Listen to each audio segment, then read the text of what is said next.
जिस रात आपको कब्र में अकेला छोड़कर सब वापस आ जाएंगे, उस रात आपके पास सिर्फ आपके आमाल होंगे। क्या आपने वो आमाल कमाए हैं? आज हम महफिलों की रौनक हैं, कल मट्टी की खुराक होंगे।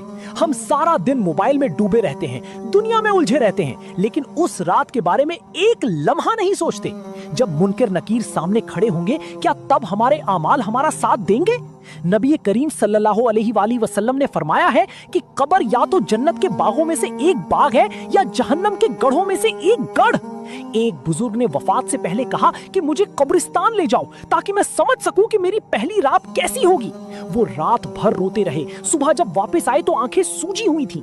किसी ने पूछा क्या हुआ, तो बोले कि अभी तो सिर्फ सोचा था, कब्र में जाना अभी बाकी है। अल्लाह से गाफिल मत रहो, अल्लाह से गाफिल मत रहो, अल्लाह से गाफिल मत रहो, उससे पहले कि वो रात आ जाए। वो रात आएगी आपके लिए भी और मेरे लिए भी। उस रात ना घर वाले साथ होंगे, ना दौलत और ना रुतबा। सिर्फ नमाज होगी, सिर्फ कुरान होगा और सिर्फ आमाल होंगे।